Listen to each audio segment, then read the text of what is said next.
Hello. Yeah, that's your name. Squirrels got me. Big Jim. Yeah. Really cold and fun. Cold and fun. Cold and fun. That's good that you think that of it, because that's what deer hunting typically is cold and fun. Yesterday morning, I'm glassing up on the pass, and I see these deer moving, and I'm like, ooh, there's some deer moving. All of a sudden, I just see this person just head down, just hauling ass, wearing shorts and a t-shirt with a pack on. And I'm like, is that Tard? My dad always talks about floating through the woods like the autumn breeze. So Robert's when you're the 275 pounds, I don't know how you do that, but the Freightliner. It's just like a creeper. You're just kind of up in the corner watching what's going on down there. Yeah. You know, he's like, he's up there slapping it, pissing all over everything. Is it warm yet? How did you know the name of the actor? That's right. I know. How did you say his name? Hervé Villechaize.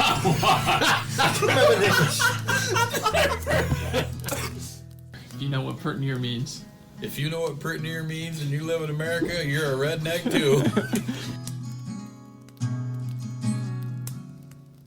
Welcome to the Log Talk Podcast, brought to you by Pert Near Outdoors.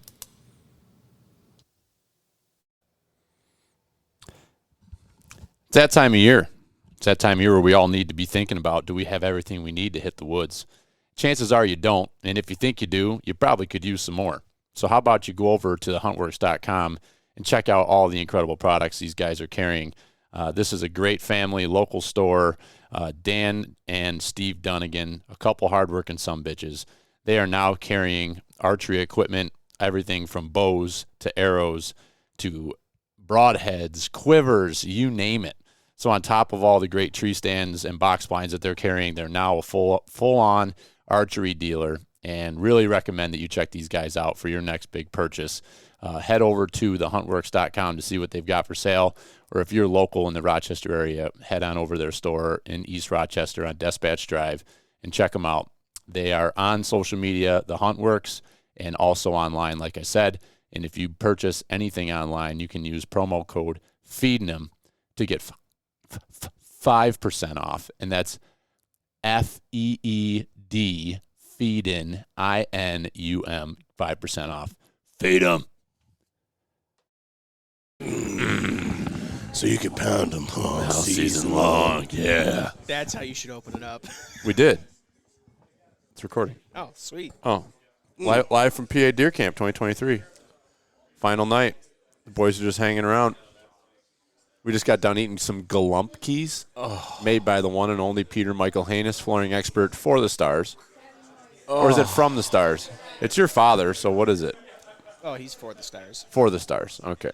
Stars. All right, so I'm joined with PA Jim. Stars. PA Jim was our deer dog because he was tagged out. I was tagged out.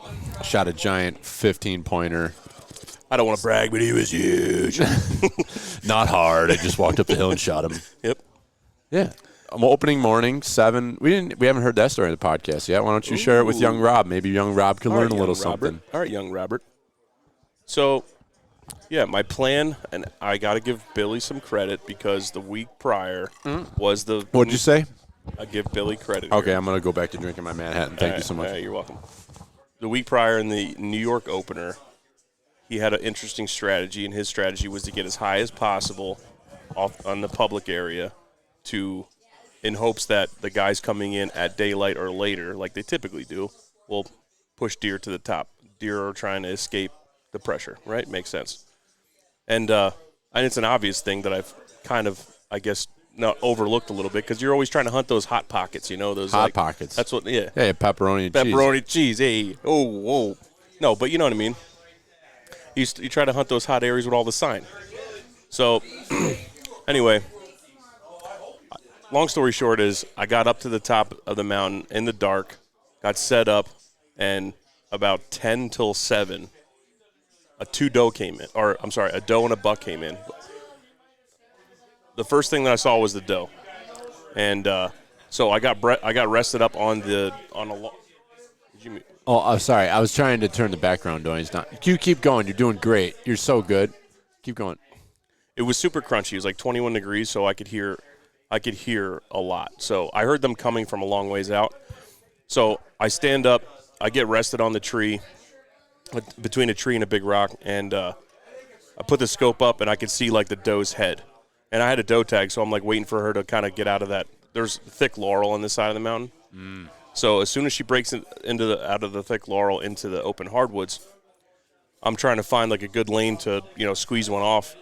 But I could still hear, more deer like in the area. So I take the scope down and I look and I see like, at least 4 points on the side of one beam. And I knew instantly was a shooter buck. He works his way out of the laurel, stops, turns and like looks down the ridge towards me. And I could see like how wide and tall he was. And then I just went into autopilot. Yeah. Just put it down right in the crease and fucking touched it off. And You just shot fucking pounded him. all opening morning for 10 minutes. Listen, truthfully, in my whole life, that has never happened. It's the fact that I finally accomplished, like, opening day, first morning, early, like, it walked right into my lap. Like, that never happens, you know? It was meant to be. It was meant to be. Yeah. So you got to walk a lot the last 3 days. I did, and I could have stayed home. I could have just said, fuck it. You I'm could have. tagged out.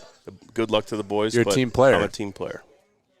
And sometimes you got to come do work for the boys. The young guys, like young Rob over Young here. Rob, yeah. He could learn a thing or two. Rob, I don't think you've been on the podcast. Nope. No. Why don't you introduce yourself? What do you do for fun? Do you like long walks on the beach?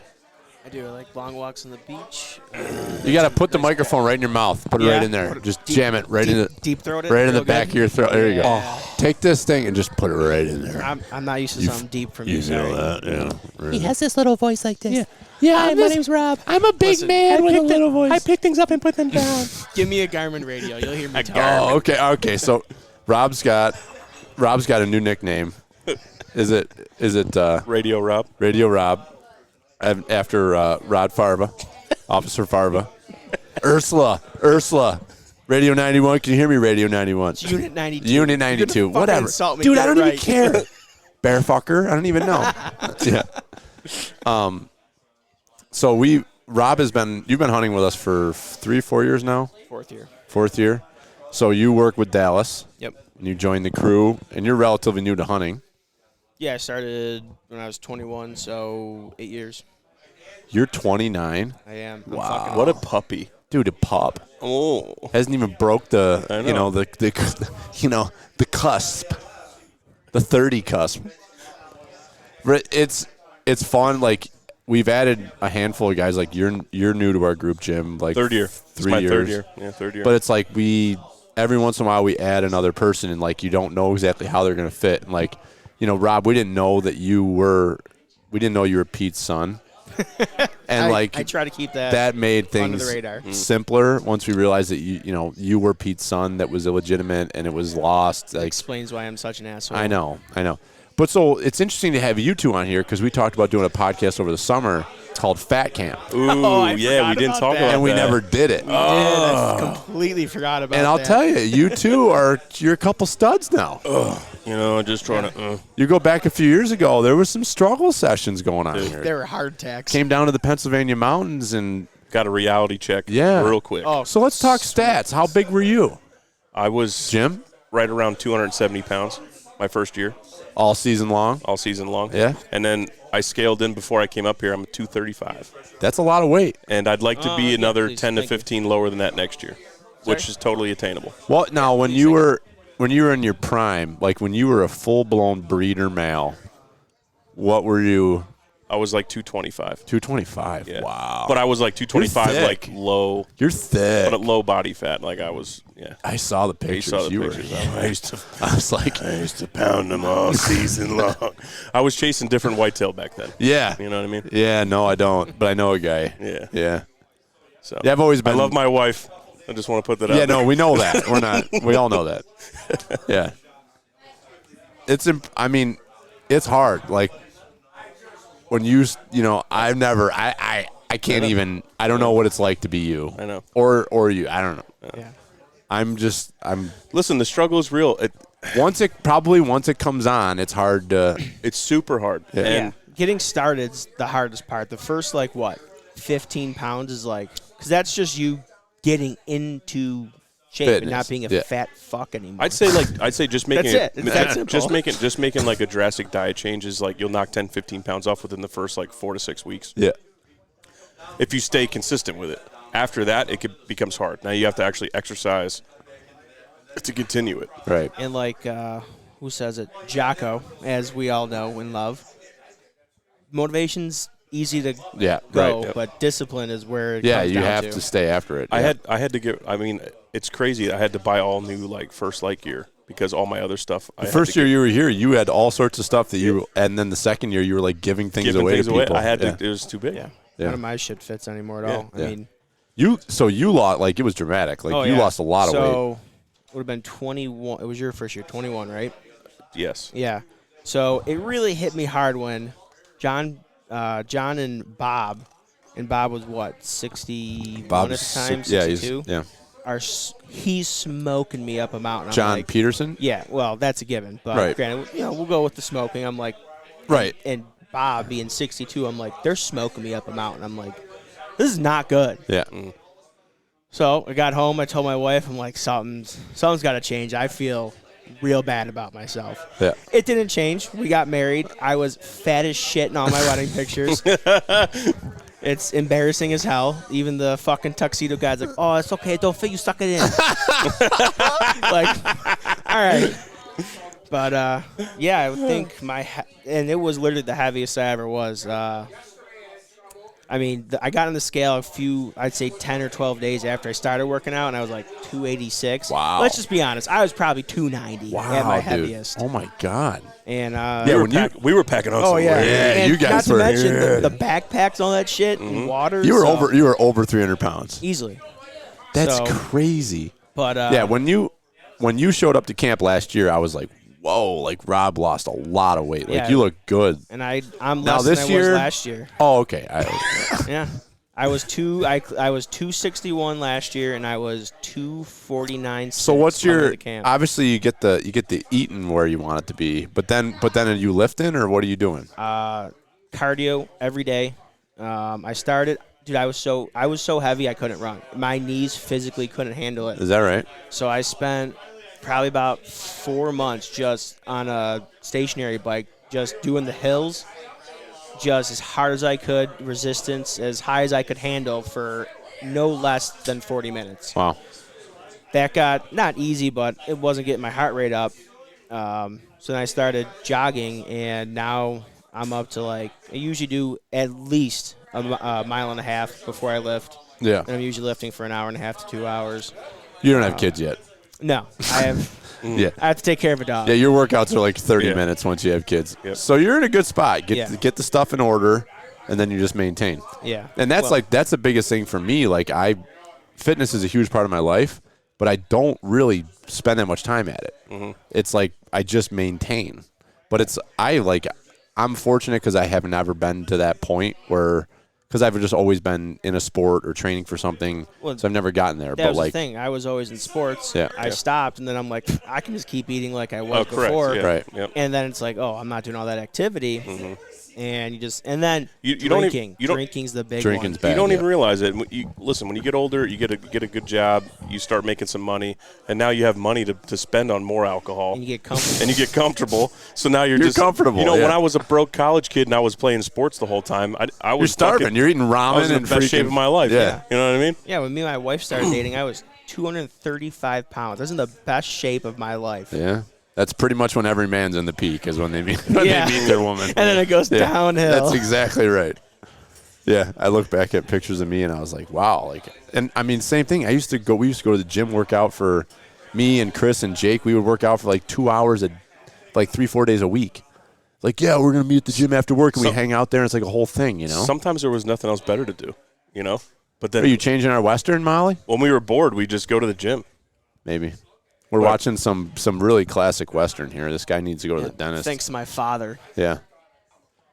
Was it your father or Crispy? I think Crispy might. No, it's Peter. Got to watch his Western shows. Yeah. Mm-hmm. Those Glumpkies are good, huh? Fantastic. These Manhattans are fantastic. Yeah. Yes. These are unbelievable. I think they're better than last year, too. They're not falling apart. I feel like last year they were, falling apart. Well, he also had him on for 14 hours. So, what do you So how was your hunt, Rob? Did you feel good about it? Obviously, you would have probably loved today to. I finally got to pop my cherry and actually ring my ears in Pennsylvania for the first time in 4 years. Yeah. So yeah, you and Brad got. I listened to that volley of 4 shots. That was pretty fun. That was the biggest minute of mayhem I've ever experienced deer hunting. Because it wasn't like bam, bam, bam, bam, bam. It was just like it was boom. Yeah, boom. Those deer came from where Bob and Dallas had already come down off the mountain, and we were in the creek bottom. And prior to that, I popped up because I heard a shot from up and to my left. And so I hopped up like I was going somewhere and ran out in the creek bed looking, and I heard something crashing, and Brad comes around. I'm like, did you hear that? He's like, yeah, I heard that. So we started walking along, and all of a sudden Brad goes, there's a deer right there. And we just see this big tank of an ass just chooching uphill as fast as it could. We didn't see what it was, but it was a big deer. So like, man, I wonder what that was. And we're just kind of like looking at each other, and all of a sudden Brad looks over my shoulder. He's like, deer, and they came off the hill. Dallas and Bob had just walked down. So there was a different single deer. Yeah, we don't know what it was, but it was a big deer because that was a big ass on it. Yeah, and we were far. And then so they come not fast, but coming downhill at a good clip, cross, and they get behind some thick stuff, and we're looking. I can see horns, and I'm like, Brad, you got better glass. You got to put your scope on them. So he's looking. He's like, first one's close, second one doesn't look legal. And I'm like, ah, shit. So they're going uphill, and he's looking. He's like, I don't know. I really don't want to find. Turns his head. He's like, first one's legal. And now they see us, so they're taking off. So they stop finally for a quick second. Brad lets one rip. So he's in front of me by like 3 feet. We're staggered. He lets one rip at it, and I'm watching, and I see it turn real quick, and I know he's not in front of me, so I let one rip. And then they start zigzagging. They're crisscrossing, so we're trying to follow it. Oh, serpentine lines. Yeah. Yeah, they must watch the History Channel.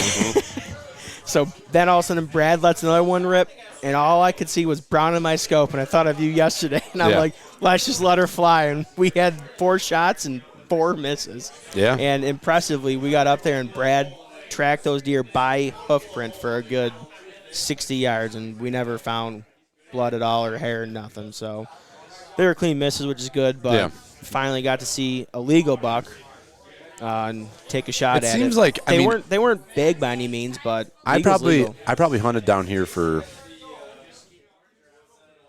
5 years. I don't know, 5-6 years before I had my first shot opportunity. Like, it's pretty wild. Well, before this year, I had never even seen a buck in Pennsylvania, and then so much of it is like just finding yourself. I feel like having confidence in finding yourself in the right position. And like, stuff just happens, you know. It's just stuff definitely happens, and you definitely luck into a buck on these at times. Yeah. I mean, Dallas also puts us in great opportunities.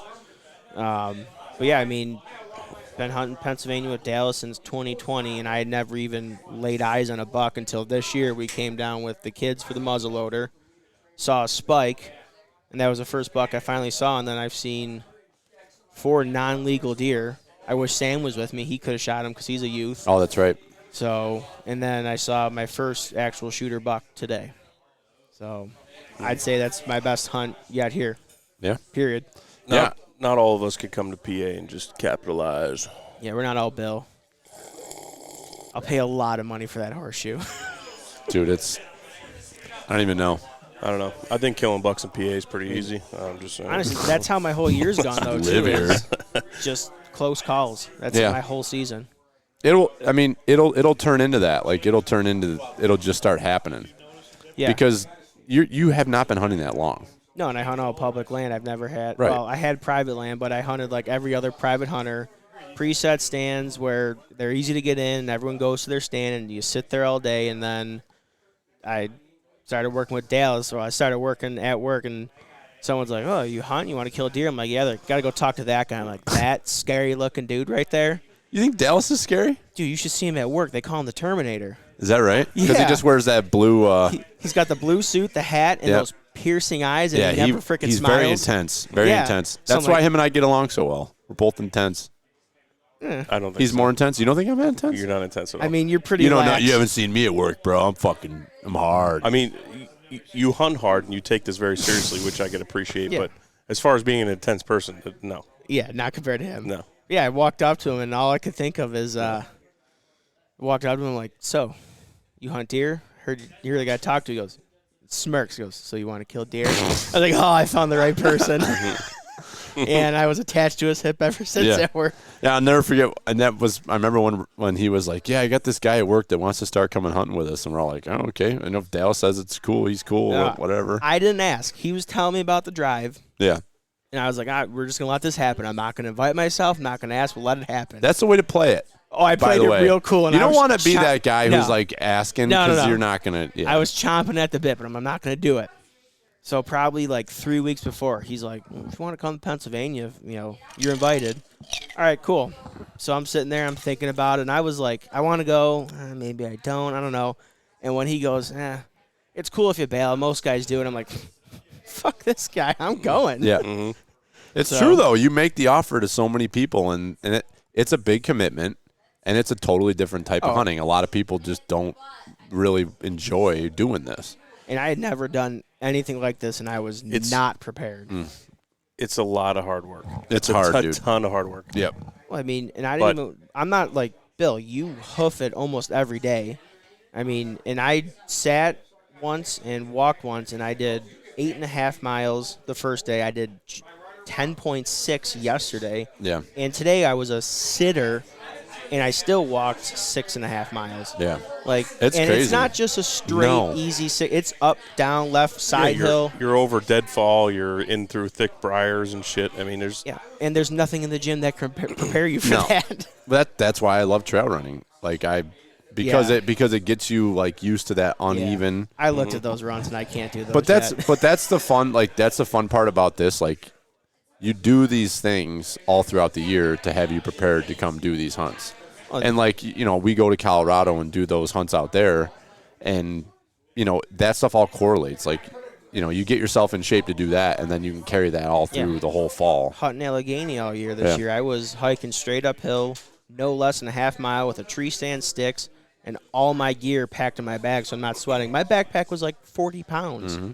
So, and I was setting up, tearing down every day and moving around, and, I mean, it definitely got me ready, like my legs starting to, plus the gym and all that. But by to the end of the day, I'm like, man, I'm smoked. My legs are done. Man. Yeah, you got some big, thick legs on you. I got from the knee down. It's like he's got toothpicks, but my thighs are. Yeah, it's all that matters. Got some thick thighs. I'd pull my pants up and show you my leg, but I don't want you guys to see my cock. Jesus, dude. Well, this isn't a family episode anymore. This doesn't happen when Big Willie's on the horn. No. Exactly, it's a family. I like. You know what? That one thing right there, you just lost a lot of ground with the Harvey family. You right just there. got cut out of iTunes right there. Are you kidding? All right, Big now Willie. the man's on. Yeah, you even forced Big Willie to put the microphone. Let me just tell you, when I'm hosting, we won't have those shenanigans. We will not talk like that. I would never disrespect my father like that. Yeah. I told you were with the Harveys all the time. Yeah. I even got he's sucking up. I know. I told him. I asked him if he wanted to go for a ride with me to hunt. He goes, I'm going to go with the Harveys. I'm like, oh, you're going to go with the Harveys? Remember how I can't say it on here. This dude comes up to our camp, gets invited to sleep there as a guest. He sleeps in my bed. And then he goes. I told him he could. I said, he goes, where should I sleep? I go, sleep in Billy's bed. We found the favorite son. Because it had the dinosaur sheets on it and everything. Yeah, it was perfect. It did. It got the little dinosaur sheets. Yeah, I know. For the record, those are not. I had camo sheets on there, and I put the dinosaur you must have sheets the dinosaur. You know what, Bill? You are a kid at heart. I am. Big kid. Very serious. Very intense. Yeah. But not scary like Dallas. It's almost like I'm looking at Cam Haines Billy's right very here. approachable. Dallas is. He's spooky. Try being the new guy at work and talking to him. Yeah. They had to be horrifying. I told him they call him the Terminator at work. Well, okay, so I was trying to. I think I was telling you were riding with Dad. I was telling Jimmy and Mike. Like I started dating Sarah, and so imagine this. Like I started dating Sarah, and I meet them at the Kirsch Christmas party, and so like my first I started dating Sarah in So I would have spent some time with them a little bit, but it was probably not much. So I started dating Sarah in like January of 2012, and so it wouldn't have been till the following fall, and like she's like, oh, I think my cousins Brian and Dale, because I'm like asking him, like, you live on your family owns like a couple 100 acres of like prime hunting ground. So in my mind, I'm thinking like, can I get on there? Where's like, my invite? Like, yeah, but like just like you did with Dallas. No, but to your like if I played, I slow rolled it. That's what he did. But to your point, The truth comes out. No, but to your point, I really like this girl now. You know, a little more. You got some hunting ground, Dad? Your dad owns how much? But seriously, I did not want to force myself on Bob, Brian, and Dallas because, so, you know, as Sarah and I started to know each other and, oh, you hunt and this and that, and then spend some time around the family, but I had never really met and spent time with Bob, Brian, and Dallas. And I had, you know, she's telling me I think that they hunt. Okay. So I think I went that. She thinks? Thinks. She didn't know. I mean, she didn't know. She wasn't paying any attention. No. Clearly. So, she thinks they hunt? So I don't think I hunted at all on the property the first year or even did anything on the property, like even like walked around. And then the following, that Christmas probably, got to spend some time with Brian, Bob, and Dallas at Christmas. And like, I guess it's funny you say that because then I think back to like my first interaction with them.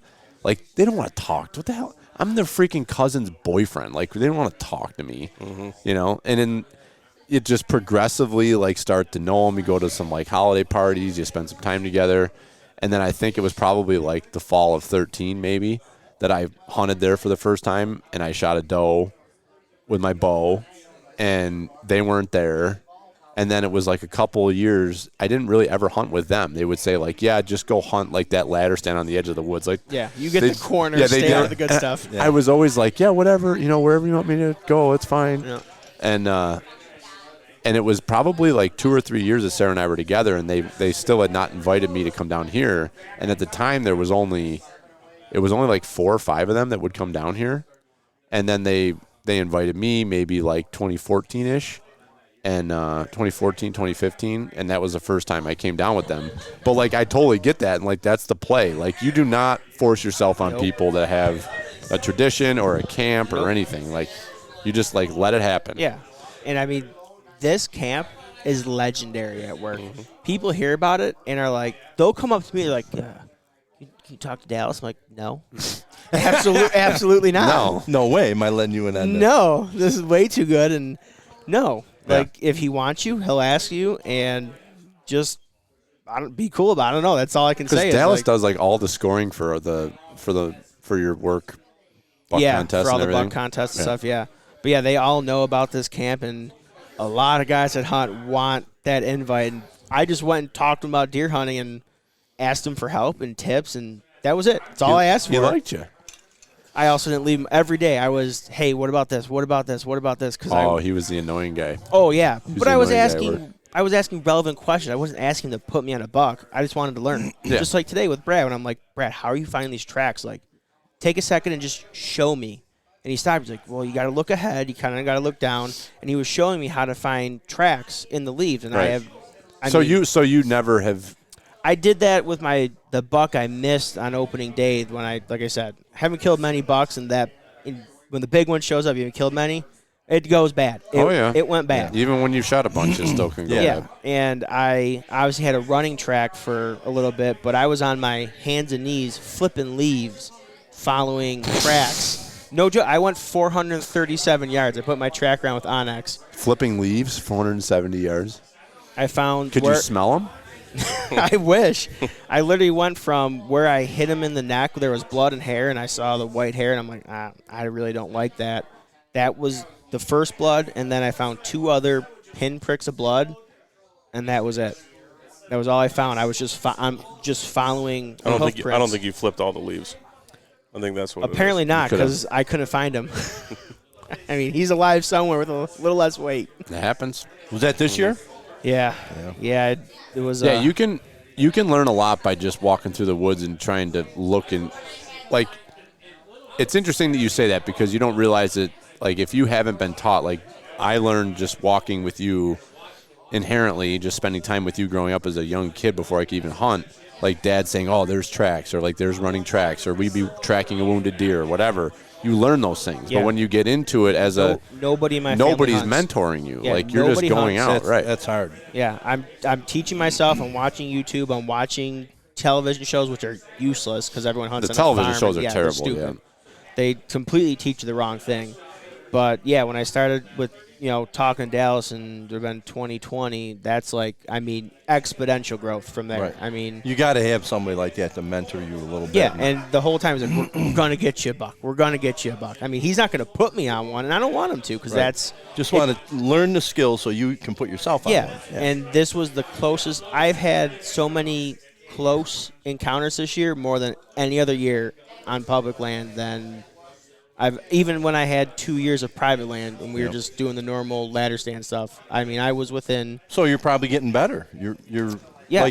right. If you're on the public land and you're having mean, more encounters and more and close calls. And Last year I took the don't hunt unless it's hot sign a little too. You can't kill them unless you're hunting. I Right. took my Yeah. bow and stand for a walk almost I think I hunted 3 times. That's stupid. This year or last year? Last year. Yeah. This year I have probably 65 hours in a tree stand. Wow. My wife's very happy with me. But you have to put the time in though. Like when you're new to it and you're trying to figure it out, and then once things start to make sense and start to happen, then you can kind of pick a little bit. Yeah. Like I think I had 4 sits this year, and then I connected. Yeah, 4 and we days kept out. busting your chops, saying, "Why aren't you hunting? Why aren't you hunting?" And you're like, I'm not ready. It's not time." And when it's time, I'll go out there. Yeah. But I think that, and then he's going to connect. but it comes with he's at the point where he's been hunting for 45 years, 40 years. Yeah, for 50, probably 50. 50 years, right? Jesus. Yeah. So like you take that, like I'm in the stage right now where I'm just like shooting as many deer as I possibly can. Like that's just that you go through that progression as a hunter, and like you're learning how to just be a hunter. I'm just learning to get on deer. And then you start and I was in that for a long time. I was in that for a good 10, 12 years. Yep. And then all of a sudden in like 2016, 17, all of a sudden it just like my floodgates open. All of a sudden it starts clicking, right? Yeah. And then I'll tell you, like the podcast, I think about this all the time. The podcast was huge for me just because I talked to so many people and heard so many different opinions and ideas, and not just our own show, but listening to other people on their shows and stuff. Yeah, Dallas, to remind you, between you, like when you talk to Kevin from Deer Hunter Podcast, Jim's guys with Antler Up. But talking to like guys like Jesse Coots. That was a great wild podcast. man. Yeah, but like talking to people like him, and it's not even so much the stuff that's on the show; it's the other conversations that happen. Yeah, off the mic. Off the mic, like just talking to people. I'm trying to think of some of the others that were really impactful. Steve Can I say something quick? Sure. He is I had no clue unbelievable. about this about Rob at all until this conversation. About what? That he's new to. I didn't know you were this new to hunting. Oh, you didn't know this? No. Oh, I thought you guys were like boyfriend my and feet girlfriend. are barely wet. No, I mean like honestly, Like, how many deer have you shot? I've shot 3 bucks in 8 years. Yeah, no doe. Yeah. Oh, that's one. But like where mutton, buck doe. where like you'll get to the point where you're starting to be comfortable and you start seeing deer like all the time, and then you start shooting. You're going to shoot a whole bunch of does. You need to start shooting does because that's going to teach you how to kill. I would, Right. I would have not busted your balls quite as hard had I known all this, and I probably would have tried to help you more. See, Jim, had I known. As we unpack this, I think there's a lesson here. Right? I'm serious. Yeah. Yeah, get to know your friends. No. Yeah. Yeah. It's deeper than just. Well, How much weight do you like I'm more than a cute I face. sold him and set up. I set up a bow for him. I sold him a bow. You know, he seemed he's a good shooter. So, like, he seemed proficient enough that, like, he looks like a guy that has been doing it for a little while. So I assumed he grew up hunting like everybody else here. But he just has not having good luck in PA. You know, that's kind of what I was thinking. No, that's cool, though, that you're working into it. And then to get into this group, you know, with just a really a I would have taken him under my wing. You know? I would have taken him under my wing and put him on some big ones. Yeah. But you didn't. I know. Now you next might. year. Next year, I'll take care of you, Rob. All right, opening day, we'll go down. Mm-hmm. He's coming down to me, I think, opening weekend. We're going Yeah? down, I'm gonna put him on. going down to Philly. There you go. To the city. You know what? Big You bucks know in the what? city. You know what? Can you use mass transit? You Yeah. can get around. Yeah, sure. Yeah. Huge racks in that city. Yeah. Yeah. Yeah, it's, I don't know. How the hell is it already the last? I mean, it's over. This hunt. This flew by. It's the didn't it? longest, shortest days It ever. is. Yeah. Aren't The they days- though? They are. It's Yeah, you're up forever. at 4 in the morning. You Yeah. know, you don't get down to having dinner till like 7, 8 o'clock. You get up at 4 o'clock next morning. You go again, and it's like putting miles on all day long, and It's insane. 3 days are over in the snap of a finger. freezing our ass off, get soaked. Yeah. Today was kind of a Today nice was change. nice. Today was a Today beautiful was day. hot. Nice. It was warm, but it was like if you regulated your temperature, it was not terrible. Listen, Yeah. talk to me. You're over 200. Yeah, it's true. I have a pretty easy job regulating my temperature. It was nice today, and it was nice for the sitters. Like there was some times where you guys sat for like hours. Hours, yeah. But you were comfortable. Like you weren't sitting there with your feet getting numb and everything else. It was a little chilly this morning with that fog. Yeah. But Yeah, I had extra layers packed, and I'm just like, if I start to get a chill, I'd add a layer, and then. So it's funny, I bought that new puffy, and I put that on, and then Peter Michael made his way up to me, and we were going to go up to the road and meet the other guys. And this is the second time I've had it happen. I go to unzip it, and the cloth got like in the zipper, and it's jammed, and it's so tight, I can't get it off my head, and I can't get it down. So I ended up with my utility knife. I get a utility knife out, and I'm like down by my throat. I'm Oh like, my God! So- That's the accident that we don't need to happen. yeah, I'm like, oh, don't get yourself here. So I Peter Michael's watching me slapping. He's like, you need a knife. I go, I got one. I pull out a. He's smoking a dart. Yo, for sure. Yeah, It's he his was- white blood. Yeah. But did you get it off without damaging your jacket? Yeah, I cut below it, and then I held it back. But I mean, I was struggling with that, and those guys are up on the road going, "Come on up, guys, come on!" And I'm like, "This can't get." I'm not hiking up there with that No, thing 'cause on. you I'd sweat overheat. your ass Oh, off, yeah. Jesus. But yeah, it was really nice. And then all of a sudden, the sky started to break a little bit. Yeah. A little sun peeking Sun through. came out a and couple times. It was nice. Wow, what a beautiful Yeah, once day. that fog lifted and you could see the whole, it's just beautiful. Beautiful country. How about them God's roads country. up there? Oh, my God. They were a sloppy mess today. Greasy, oh. Yeah. We passed a couple guys, and we had to, our mirrors are like 2 inches apart. Yeah. And I don't want to get – I'm on the downhill side. I don't want to get over too far, That was It's some of the sloppiest I've seen those roads. Man, They were like really bad. loose mud. No problem for my Ford. I don't know about No, you I Chevy had no fellas. issues. You gotta get this guy on the big buck. Yeah, show. Yeah. We Mr. should get Kurt. Dallas on it. Dallas. Buck stories. Dallas, you going to jump on? There should be another mic. All right, I'm signing off. I'm going to turn it over to Dallas. Oh. Okay. I should be the one to be getting off. I bring no value. You should get off. Yeah, We've had Kurt enough. Dallas. You've heard me enough this We've week. had on the enough of radio. young Rob. Yeah, radio. Let's get Aaron. You get on. Yeah, let's get Aaron on Aaron on here. the mic. Get my father on for a second. We got to get Aaron's perspective. Stick around for a minute. The West All right. Virginia, New Dallas Yorker. wants you to stick around for a The minute. West and I'll Virginia, give New you the Yorker mic. guy. Yeah, we got to Aaron. make it. I'm sure you've been making radio jokes all night, but let's let Rob stick around for a couple Hey, more. All right. hey, brother Dallas. Rob tells us that he was very intimidated by you at work. He said you're a scary man. I'm the Terminator. You're the Terminator. He knows. I told you. He knows. Can I just tell you that I told those guys I think I was a little intimidated by you, but you guys never really made me nervous. Brian actually made me more nervous than you. Always give me the stare. See? It's the eyes. That is it's fucking the eyes. scary. Yeah. Can I be honest here? My first PA camp here. No, you want to know what makes so? I'm I'm not sure. afraid for you right now. I'm not sure how much. Okay, it is He's scary. a lot. I'm not. Stop, Dude. dude. I can't even look at you. So the problem is, you fast Still forward. going. I know, and I don't want to look at him. You fast forward 3 hours from now, and he's had a bunch of Jack. I've seen the big one, and that's what it looks like. I showed you the big one. I'll show you. I only offered it. Might have been more of a threat. Might have. Dude, he's making me uncomfortable. This is one of my best friends. Again, I'm Dude, literally I sweating gotta right go now. I know. I need more Golumpkis. I gotta go. My first camp. Listen, my first camp up here, I was petrified to upset that man Brother because Dallas. he just like stared through my soul and was like, "You need to walk here. You need to stand here. Don't fuck us." He didn't say that, but like his said it. language, his body language, make you feel like, "Don't fuck us," because we work hard here. So I like Dude, did where everything. did that come from? You just freaked. I can't. Is that what he does, Rob? Is that what he does at work? He just stares through people's souls. Essentially. Yeah, it's literally that look at work. Literally, And the deep breath. he walks around work like that. Did you really just do that to that equipment? Yeah, it's literally that. Like, what did you're making me leave Onyx right now? Yeah. You're interrupting my map drawing. Oh, there's so many times we're sitting in that trailer going over maps. If there's a place you need to go, I think I've got that on here. Oh, yeah, cue that up.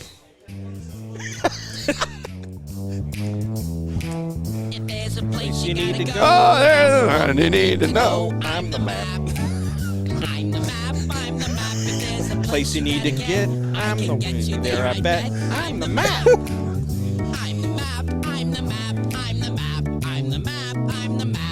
I'm the map. I'm the map. I'm the map. I'm the map. I'm the map. I'm the map. Map time with Uncle Bitch. Dallas. Yeah, bitch. Huh? Oh, yeah. Yeah. Sent you what's up. Thanks, DJ. All right, so what else you guys want to Oh, talk nothing. about? Sorry, I just want. What'd you need me on here Why don't for, you? Well, Dallas? let's tell some kill stories. You actually killed one. So why don't you? Thank you. Yeah, why don't you tell your story? You should really talk. Yeah. He sounds surprised. No. That was I was Wow. making a shot at myself. I We're don't not think all you were, Bill Bill. killing I don't the think you first were, day. Bill. I don't think you were. I don't think you were.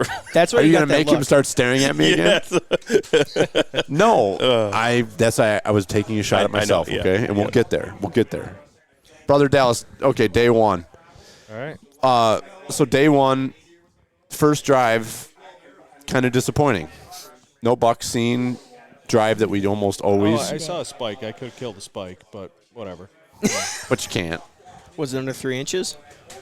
We have doe tags. Oh, I don't. Jesus, Rob. Now you tell me? No. Yeah, you got to wait till after the hunt's over because Yeah, because you don't want somebody my actually. radio's Thanks, always DJ. stop working when does are killed. I have found out the very hard way. It's not worth it to pack out meat and no bone from these mountains. Yeah, that's a hard truth. So the first drive we call it Super Bowl and Vogel Valley have been historical, just great drives for us, and neither one of them produced any horn. There was Yeah. tons of deer running. We did them Lots of deer. both at the same time with 2 people in the middle, and yeah, there was deer and just no shooter bucks. So nothing you can do but move on to the next spot, right? No, right. So we moved on to we did a new drive in the afternoon that you had spent some time looking at, trying to figure out how you wanted to approach it. Yeah. And so you guys all stayed up in instead of coming all the way back out. Because the guys had come in because the gate was closed there, so they had a long walk in. Yeah. 2.1 miles.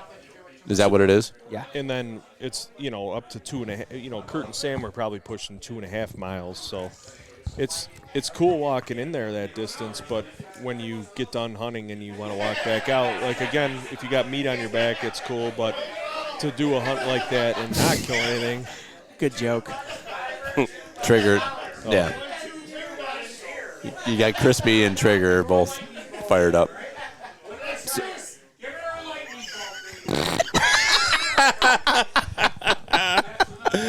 Give her the lightning bolt, baby. Give her the lightning bolt. I like that. You're going to be texting the old lady that tonight. Yeah. So I told you what I was going to do. I was going to send her a picture of your buck. Yeah. We'll get there. All right. Sorry. Okay. Sorry. Inappropriate. So Crispy, the volume is rising back there. So we walk us through the afternoon of day one, Brother Dallas. It was a beautiful day, by the way.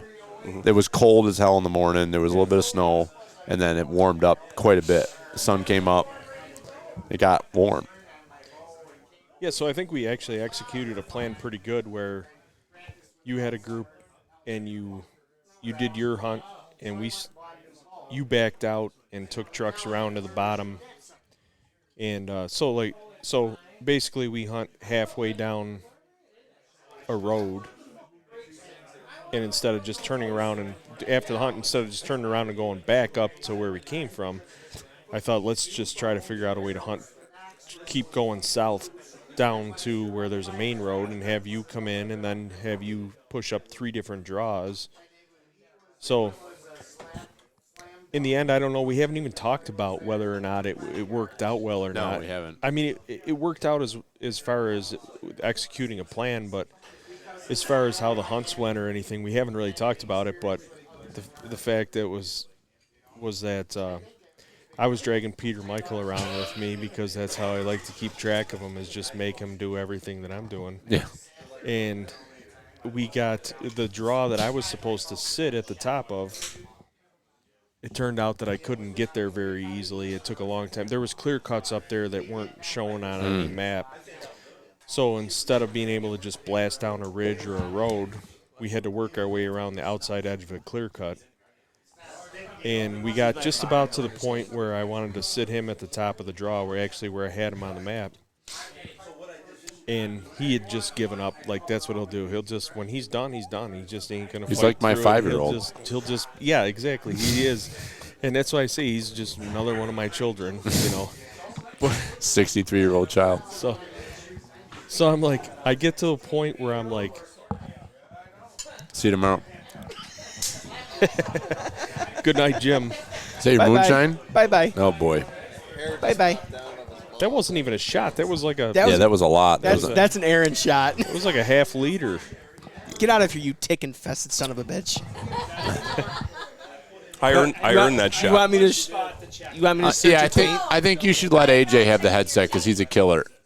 Ooh. Dallas said to stay on. I was supposed to give it to him. Okay, all right, fair enough. Full tags only. Let me know Full when you tags want the only. least Full tags value only. added Dallas' show. off. Okay, you can take your headset off too, sir. Okay, if you're going to get lippy with me, How so? you've been drinking How this so? clear stuff. You're right. I'm sorry. All right, brother Dallas is trying to tell a story. I'm sorry. Go ahead, Dallas. Jim, you're always interrupting my stories. I know. You're right. I'm sorry. Can we finish the goddamn story? It's brother Dallas' time. So anyways, I get to a spot where I'm like, oh, man, this is perfect spot for Peter to sit. There's this big cherry tree that was cut off, so it was a stump. And you could see down good into, because he's not going to sit anywhere where he can't see 700 yards, you know, because that's just not good enough. So I'm like, oh, this is a spot. So I'm turning around looking at him, and he's done, so he won't look at me. He's not acknowledging that I'm trying to get his attention. So I turn my eyes back downhill, and I see what looks like a rack moving. Not moving. I see the shape that looks like the antlers of a deer, and that's all I can see is the antlers. So I'm like, no way, that's a buck. Well, then all of a sudden he turns his head, and I see this nice beam kind of sweep around, and I'm like, I think he was in his bed, and he realized I was there, and I don't know if maybe seen Pete too, so he saw two of us up there. But I think he swung his head around to look down the valley to see if any danger was there, and he was going to get up and take off. And so I seen that beam, and I was like, that's a buck, and I gotta check him out. So I brought the gun up, and as soon as I got him in my scope, I just saw enough there that I just pulled the trigger immediately. The whole thing was like a half a second or whatever, you know. It was just, and I hit him, I don't know why or how, but I hit him right through the throat. And it came out the other side of his neck, or it actually got lodged under the hide in the underside of his neck. So it didn't even flop him over like if you shoot a deer in a bed, how a lot of times they flop over. He just kind of slouched down, and that was about the end of it. And I ejected the shell, and I turned around and looked. Now Pete's looking at me. And I said, dead in his bed. So I walked downhill. It's probably 30 seconds after the shot, and there was still blood squirting out like 12 inches out of his neck, just a solid stream of blood just flowing right out. So you figure he must have broke his neck with the shot. Yeah, I hit I didn't really examine it, but I would say I hit the jugular and the spine. It's an effective way to get it done. That's a way to do it. That's one way. That's not the conventional way. It's not the conventional way, but sometimes it's just the way that nature goes. So obviously he turned his head and he was looking towards me, and that's why I hit him there. But I thought I was aiming at his body, but I don't know if I was or not. It just happened. Yeah, right. It just happened, you know. That's the way it goes. Then he was dead. You know when you catch a fish and you have to like cut him under the gills and like bleed him? That's basically what he did. He's just bleeding them. Just bleeding them. Yeah. It's simple. The meat's going to be way better now. Oh, way better. Yeah. Yeah, it's so not necessarily some. Just tomorrow, I'll bring the meat over here. It's been hanging at our place. I'll bring it over so you can take it home because I was thinking about it. I was like, I don't want to transport that home. Yeah. Because it's not my meat and I don't have a tag for it. So I'll bring it over here tomorrow before I leave in the morning, and I'll just put it in the back of your truck. Yeah. So that it's good. Sure. So I feel like that was the only shot taken all day on Monday, or that was our first day, whatever. Thursday. It was, thank God, but it's like not at all what I envisioned to happen on a day when it was super crunchy, super dry, super not a day to sneak up on things, and you shoot one in its bed. I know.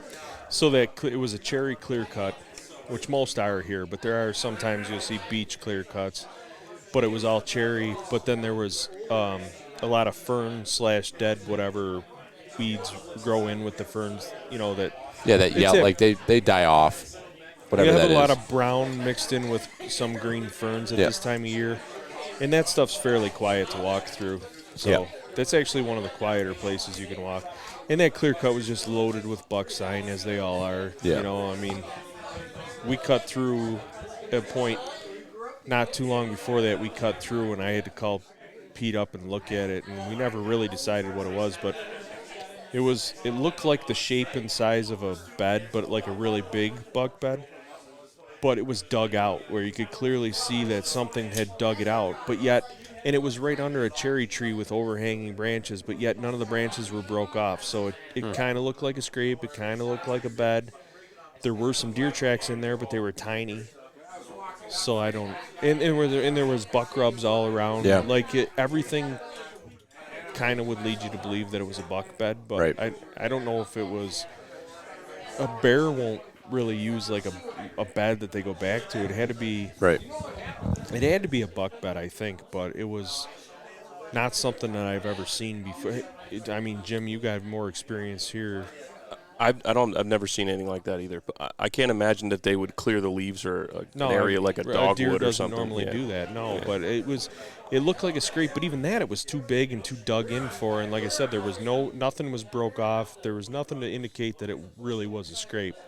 But there was deer trails leading in and out of it, and buck rubs and everything. The only thing I could think is that if a doe or a hot doe or a buck bed there before and their scent was there, and then a buck came later and maybe scratched it out, pawed it out or something. But why wouldn't he check the branches or try to leave his That's scent the up part on that the doesn't make any branches? sense. Yeah.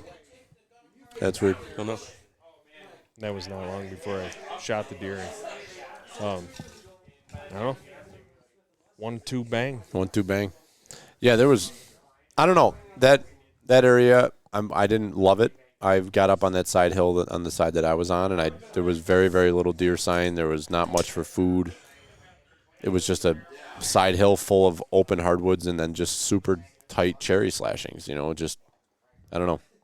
I didn't love it, but obviously there's deer there. There's deer everywhere, but there's deer everywhere. But and we went in there. I'd never set foot in there other than where we parked. It was done based on map scouting, but I'll say and what I've noticed a lot this week. I don't know why I noticed it more, but I did.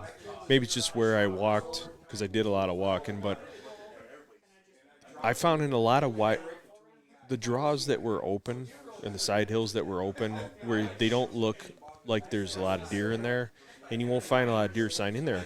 But when you go high, you find beds. Yeah. But usually there's a clear cut above it with no road. So they have that security. They have protection above them, and they can see everything below them. So they're actually, even though they're in the open, they're very secure. So I think it's still, in those areas where there's not a lot of, no beach brush or anything, there's a lot of deadfalls. And deadfalls create those holes with the big mounds of dirt around them, and those are prime bedding. That area every this deer morning wants to bed on something like that. That run we were in this morning, it never stopped. There was so many changes in terrain and topography and blowdowns, but open and ferns, and it was just holy crap. Now on my side, it was. Well, and you I was behind behind so you. it was mostly doe sign that I saw, but still deer. But sign. down low, I found several spots. I found a couple buck beds that I marked, where there was, you could almost see it. I saw rub in a distance, and I'm like, that looks like a spot where there'd be a buck bedded. And I go up in there, and it's like, sure as shit, there's 3 or 4 rubs, and then clear as day bed right there. Okay. And it's like, wow, amazing. And so but the buck beds were lower. I was maybe 100 yards above the creek.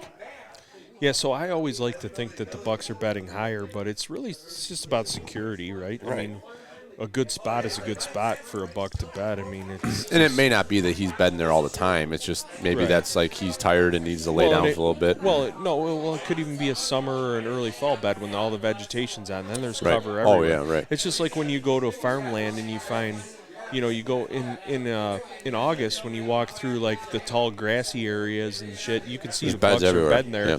And you can tell some of them are buck beds, but that's not going to be the buck bed in the fall. So that could be some of what we're seeing, too. Yeah, probably. See, the thing is, too, like I always used to find these beds in open areas, and I'm not even just saying just beds in general. I'd find them in these open hillsides without a lot of cover, and I always thought this is nighttime bedding because you know how they'll come out and feed at night, and then they're still going to bed down for half the night while they're feeding. And that's kind of what I always assumed that they were, but I think I was missing the boat on that. I think it doesn't matter. Steve Shirk always says, too, they don't need the best. They're not trying to hide in the thickest cover or anything. They just need a few certain things that and they want to be able to see danger and jump off and be out of sight. And once they establish a bed that they like, and they're going to have several of them or many of them, like, I don't know, a mature buck where we hunt, do they have 2 beds or 5 or 10 or 100 or 500? I have no idea. They just know that there's secure spots where they can go in bed. And it's going to change on the time of year, the conditions, the wind direction, like everything. I think I'm finding more and more, and I think this, for whatever reason, this week confirmed or taught me more and more that there's just a million different ways that these buck can bed. And it makes sense because we've always found them in the weirdest spots. Like we've always, we kick deer out and around, and we're like, I don't know why he was there or whatever, but he's dead now. You know? Yeah. So like, and that's always been our strategy too. Is like, let's just cover a wide swath, a big area, but because so much it seems like if they're either there or they're not. Yeah. And if they're there, like that area we hunted yesterday afternoon and today, there was bucks in there. It was obvious. All over the place. And what did I tell you guys last night? What'd you say? When we came home, I said, I wasn't here. I kind of told everybody this, but I said, yesterday when you shot, you seen bucks like I shot at 2 different bucks yesterday. Okay, so my point was, Crispy shot at a buck. I shot at 2 different bucks. My point was that we've seen this before, and even if we hadn't, if they're in there for a reason. This wasn't random. Whether there's a hot doe or a certain amount of feed or just nobody's been messing with them in there. So when you go in there and you find this sort of, and we've seen a ton of does yesterday too. Yeah. And we know we kicked up bucks. We've seen the evidence that we kicked up bucks that we didn't even see. Right. It's like, if you don't go back in there the next morning and hunt, you're stupid, right? I mean, they're in there for a reason. And just coming through there once isn't going to – they're not going to be like, well, fuck it, we're moving out. Right. Not going to pack up their shit and move. Maybe some of them will, but, like, you got to go back in there. Well, clearly they didn't because we went back in there today and it was – And interestingly, too, in the morning, we didn't really – the first hunt, we didn't really get into a lot. No. But eventually we did. So this is a nice segue into the next part of the conversation. What's the next part? Where he just said, like, where you guys talked about going back into the same push. Yeah. Do you want me to talk now? I think that would be appropriate. Okay. So yesterday morning, we did probably one of our most confident drives over the last couple of years. It's been Death Valley and North Death Valley. Death Valley and North Death Valley. And it just didn't produce. Like we saw deer, we got some deer moving. We pushed deer to the areas we thought we were going to push them to. Yeah. But they just didn't have horns. Yeah. So it was kind of disappointing. They had horns, but they weren't legal. Right. Which, it's all relative. It's all relative, Rob. So then we got done with that and got out of there at a somewhat reasonable time. And then we went up to you putting some bunny ears on there or That's cute. Can I be in it? Can I be? Oh, they have hot chocolate. Fabio I know. over here. This is Coffee my with This whiskey, is my nice. show. Can I be in it? Nice. You see, I have. Oh, they put the Christmas tree up without you? You see, I have Dallas. Dude. I have Dallas's picture as my screensaver. Yeah. Dude. You can get custom shot of my Terminator eyes for $1.50 on his OnlyFans. It's Deer Killer OnlyFans _69. I'm probably the only deer killer on OnlyFans. If I were on OnlyFans. Nice. Watching Elf and drinking hot cocoa and syrup. Nice. So yesterday afternoon, yesterday was a nasty day too. It rained pretty much all day. It was and it cold. didn't rain hard, but it's 34 degrees. And it was just wet. Everybody was wet. It was cold. And so we go into into that afternoon, and we were trying to do the same place that we tried last year and showed good promise, but we ran out of time. We ran out of time, and we kind of didn't have a ton of time this time either to do the whole thing, but we were going to give it a good try. And I thought we would have enough time, but we had like 3.5 hours, 4 hours yesterday afternoon. And just to recap quickly, the reason we didn't have, last year we killed 3 bucks in Death Valley, and it took until like 2 o'clock to get out of there. So then I tried to throw together a hunt in a new place, which, not a good combination, but it was nearby. So it's like, let's try this. I want to go in there. Yep. Unfortunately, we were able to get in there enough where like me and Trigger and Greg went in there and were like, this place is awesome. Like, it's a shame that it got dark on us and we had to get out. But I said yesterday, I had some auxiliary stuff planned for yesterday because I figured we were going to murder a bunch of bucks in the morning and take until 2 o'clock to get out. And then I was like, well, we'll try to bounce around. I talked to Rob about some of the stuff that we might be able to do. Fern Valley. But the fact that we didn't get it done in the morning, I was like, I knew it was coming to that as we were walking out, and I'm like, you know what, we need to go back to that place that we tried last year because we'll have more time. And I was like, that place deserves a second chance. We got to go in there and try that again. Yep. And it turned out to be good. Yeah. So I forget what I was supposed to. You and AJ went on the other side of the ridge, and you were going to wrap it around to everybody that was going to be sitters and pushers. And I'm looking at the map, and I'm sitting there with Dad, and I'm like, because Dad and I were supposed to walk together, and I'm like, it doesn't make sense. I'm like, I'm gonna make some ground up, and I'm gonna get around. I'm gonna get up on top of this ridge because we had seen some deer when we were parking the truck. We had seen some deer go up and over the ridge, so I was kind of curious. I was wondering what you were doing up there. Yeah, I just felt like I needed to get out around that, like I knew where you wanted me to go, but I was like, I can cover more ground than that. Yeah, and this wasn't a super well thought out plan. I just looked at decent, it, and I was like, I'm going to go there. So I ended up going out, and I'm trying to get to, there was a really, really good saddle, and I could see on the topo map, on the aerial photo, I could see this ridge of pines, with the leaf off. And I was like, I want to be in those pines. That's where I want to be. I love pines with no leaves. With the leaves off. I've never seen leaves on a pine. Dallas, you know what I'm saying. I've seen a lot of pines, but never with leaves. That's a Rob comment. Okay, so I'm looking at a satellite image. All the trees have lost their leaves, and it's obvious Except where the for pines are. Yeah. You picking up what I'm picking down? Yeah. Yes. It's patience comes to those who wait. Okay. So my goal was. So the pines don't drop their leaves? Yeah. So my goal was to get to that spot where that saddle was, to get down into that side hill with the pines, hemlocks, whatever. So I'm beating feet down this logging road, and there was a bunch of gas wells on the road. And I get to a spot where I'm looking down over a cut that's probably like 2 or 3 years old or 4. That's part of the craziness of this whole and thing. I'm behind you guys. Yeah. You guys are ahead of me, and I couldn't even really see you. I didn't know where you were on the map because you hadn't updated yet.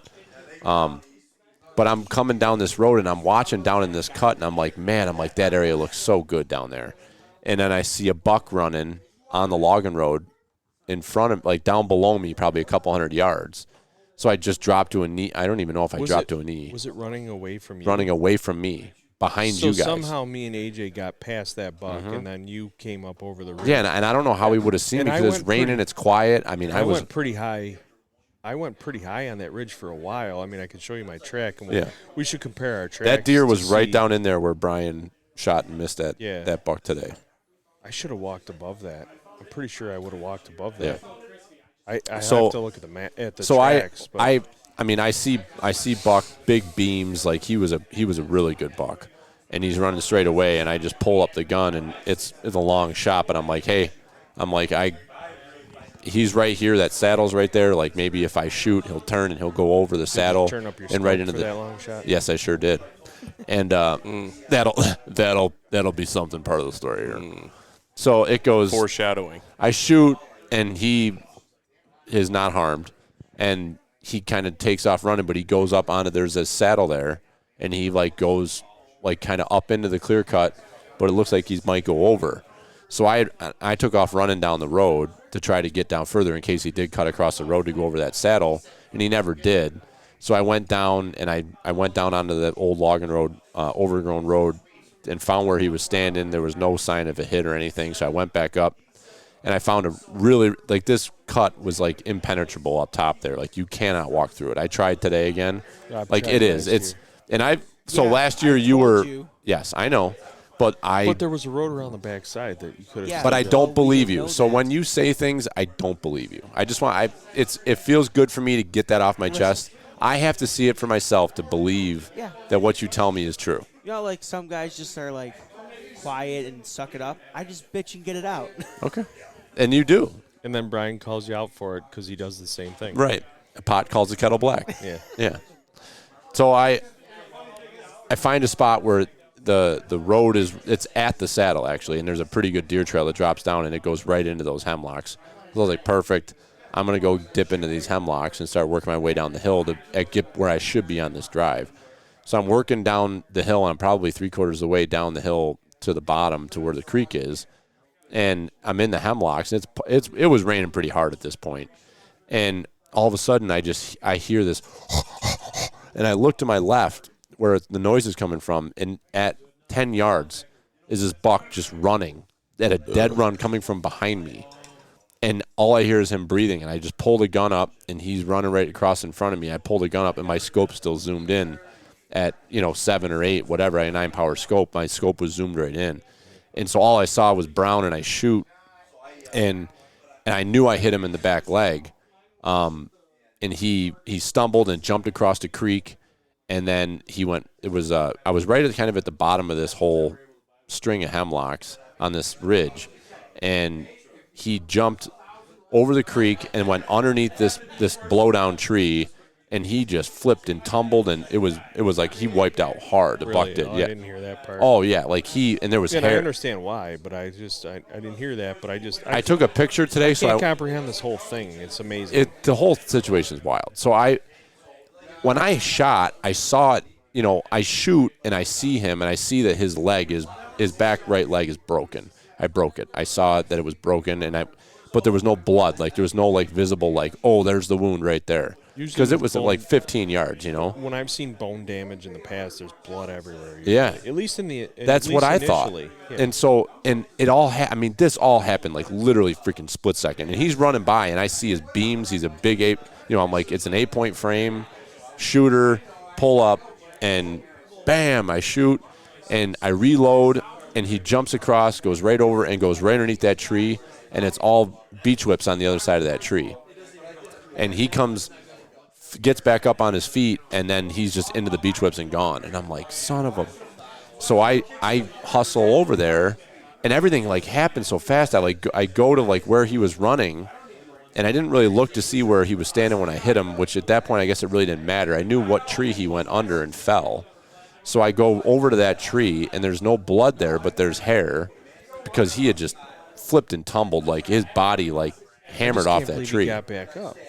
That's partially why I didn't shoot again, because I watched him go down, and I was like, he's down. I'm gonna get a good quality follow-up shot, right?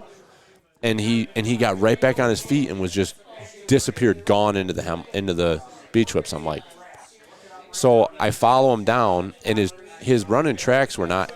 they were pretty good, and then all of a sudden they just disappeared. And you get in those beach whips, and it's like, which way do you go? Yeah, there's no trails. And at this point, it's 4 o'clock, and and we had all sorts of guys in the bottom there. Well, there wasn't all sorts. It was Dad, Jimmy, and they were directly below me. The problem is too, we had a lot of sitters across the creek, but they were up higher. You were at the very west edge of where the I was all the way. Rob was the last sitter. Yeah. He was the last sitter. Wait, which one was he? He was the last sitter. Hey, Billy, I'm the last sitter. 5 times. I'm the last sitter. Just acknowledge me. It's that simple. Nobody would answer. He's needy. Kid's needy. But now we know he's only been hunting for a few years. We True. get it. Yeah, I figured it out now. It's all new. Yeah. So we lose a track, and at this point it's 4 o'clock, and I'm a pusher. There's no blood. Like, I know I saw his leg broken, but it's like I can't. Seems like there's at least a 50-50 chance that he's heading up towards the sitters. But well, and Jimmy goes.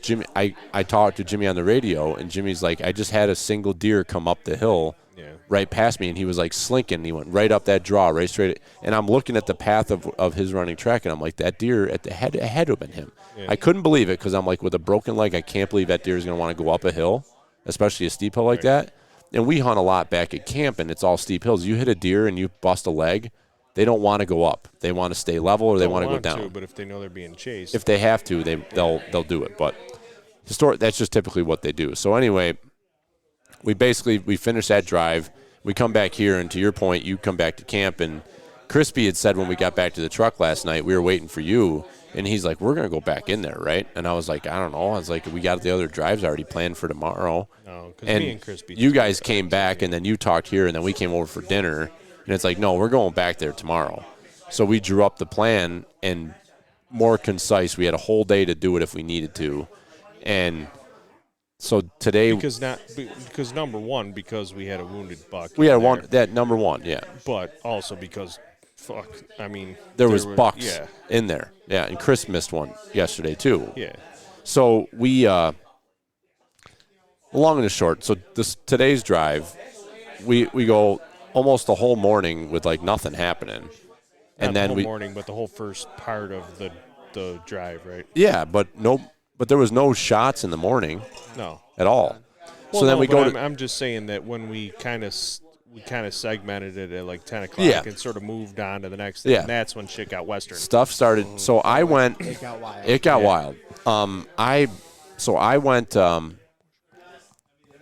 I was supposed to go. I was supposed to follow out behind Pete and them, and I decided that I wanted to go up because nobody had kind of gone through that area where Jimmy was sitting. Nobody had gone through that side of the creek to push any of that Pine Ridge to him. So I was like, you know what? I'm gonna walk to Jimmy. I'll go to where he is, and then I'm gonna go. I really wanted to go back to where I shot my buck, and I'm like, I want to just check that area out a little bit better because what if, in my back of my mind, I'm like, I didn't find blood, but I'm like, did I hit, that quarter and never found one drop of blood, dude? Not one drop of blood. I cannot. I know. Believe it. I know, and so. I walked around the whole area. I went back to exactly where I was standing. I went to exactly where he was. I looked. There was no blood at all. It's crazy. And so then I'm like, all right, well, it's over. It's behind us. It's done, right? So I get back on the same deer trail that goes up that ridge, and I'm going back to the top of the mountain to go back to that saddle to get up to where I'm supposed to sit on the other side of that ridge for the drive. And I'm like, I'm all the way to the top at the saddle, and then gunshots start ringing out down on the bottom. And I'm like, because like that's always what happens, right? Yeah. You climb all the way to the top from the bottom, and the guns start. So if you're Brad, they'll tell you to go back down to the bottom, and then they'll tell you to go back up to the top. Yeah, exactly. So there's 4 shots, and it was Rob and Brad. We already covered their story. So the two of them are banging away at a legal 6-pointer or whatever it was, and so I end up going and getting over to where the side that I need to be on. I'm below that clear cut on that run side, and I wasn't there over on that side of the cut for. Thank you. I wasn't over there for 5 minutes, and all of a sudden, brother AJ starts just hammering, just boom, boom, boom, boom, boom, just feeding them.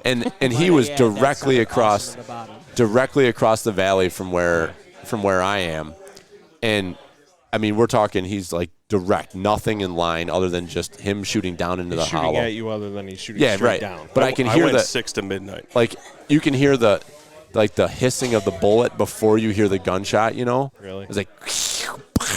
Wow. Nice. And so 5 of those shots, and I just get behind a tree, and I'm like ready. Oh, and yeah. this is so funny. So Because of course that buck is coming right up. It's to me, coming right? to me. Yeah. So I'm like sitting there at this tree, and I looked to my left because I knew Brian was supposed to be the next sitter next to me. I looked to my left, and I see here comes Trigger comes running up the hill, and Molly's in tow, you know. And he's like, did you see him? What is it? Did you see him? I was like, I saw 2 does. I wasn't shooting at him. I know. He's the best. He gets so excited. Oh, honestly, I thought it was Trigger shooting. I heard all those rounds. So did I. Yeah, I know. Like, Brian shot a buck, and I look at my Garmin. I'm like, but that came to my right. He's the. Yeah. Who was it? Yeah. So AJ's down there, and so now I'm listening to Mike and AJ trying to communicate with each other to like. Mike's like, AJ, you're too far. No, you're too far this way, too far that way. And The only thing I heard was the shots. I had no idea Yeah. what happened. AJ's not responding at all to Mike on the radio, and I'm just like, this is something, you know. So I keep going. I got to go down the ridge to where I'm going to sit. We're trying to tell your story, but you're not over here. Come on over. We would like your story. Okay, brother AJ doesn't He's want to be full on of here. ticks. Leave him over. Did he have ticks on him? Yeah. Did he? He picked off 2. 2? 1.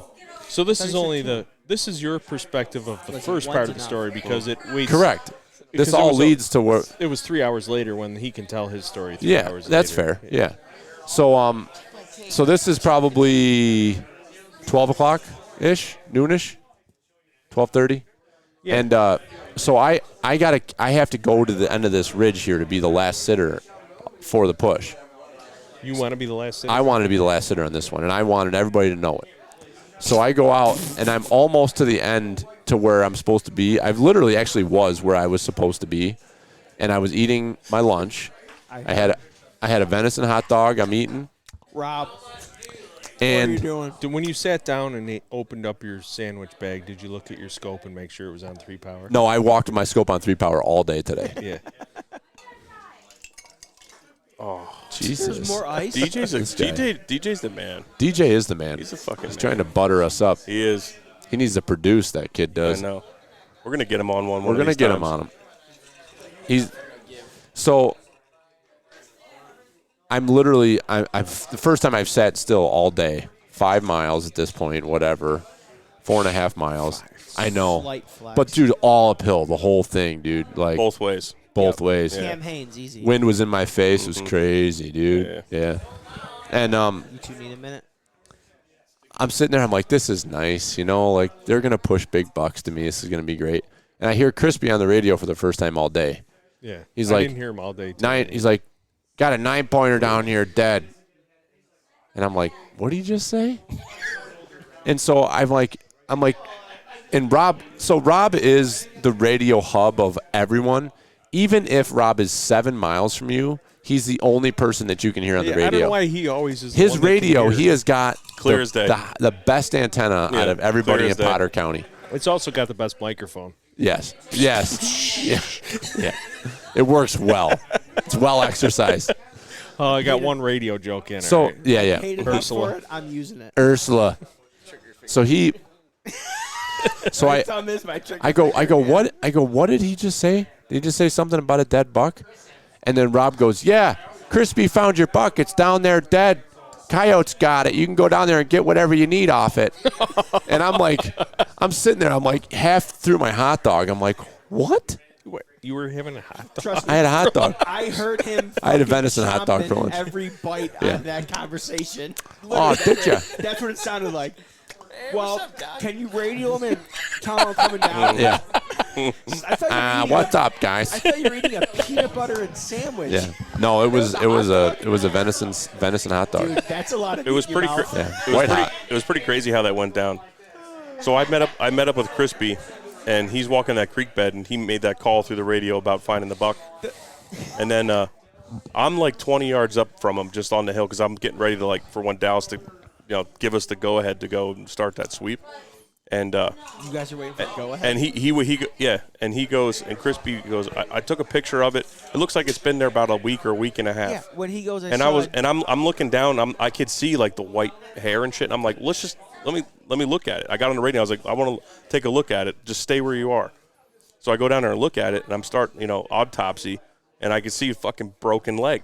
Like, looks like it's been blown up from a fucking bullet. And I'm like, this deer doesn't, and it has all the guts in it yet. It has all the hair. The blood was still fucking like there was blood all over the place. Yeah, it wasn't like it was dried out or nothing. I'm like, this has got to be fucking Billy's buck. This deer is only a day or two old max, So then that's when we got on the radio to you to relay to Billy about. The best part is Crispy's like, yeah, I saw like a 140-inch buck. I snapped 3 pictures and kept walking. That's what. Yeah. I would have asked a few more questions than that. He was deep in the hunt. He was deep in the hunt. But he was trying to do his job. That's right. That's right. He's a man of. Belichick would say, "Do your job." Yeah, that's right. He's 1 of 18. I'm just glad that we decided to take a second look. For sure, it worked out. Yeah. But unbelievable, so dead. that deer and 12 hours. Like Chris and I talked about it a bunch today. Like I felt confident putting him in that bottom.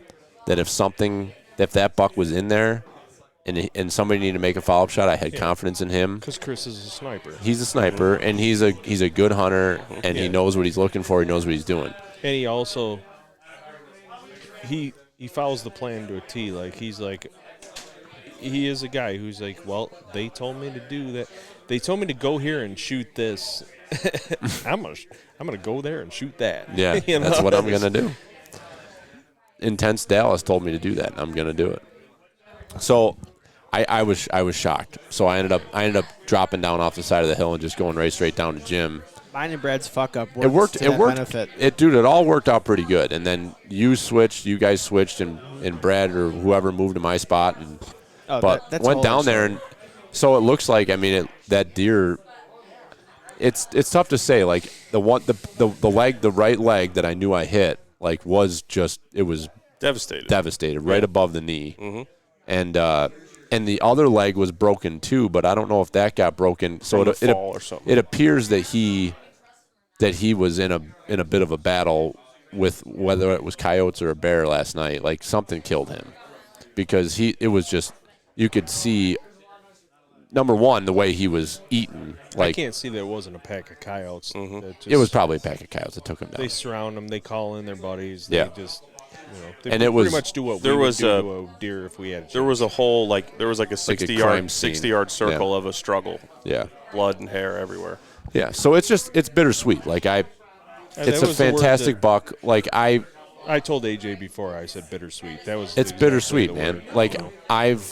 I've never shot a deer and recovered it and not gotten any meat from it. And you start to realize how important that is to you. To some people, I was thinking about that this afternoon. It's there's some people that are just trophy hunters. And they don't even eat the meat. What they do with it, I have no idea.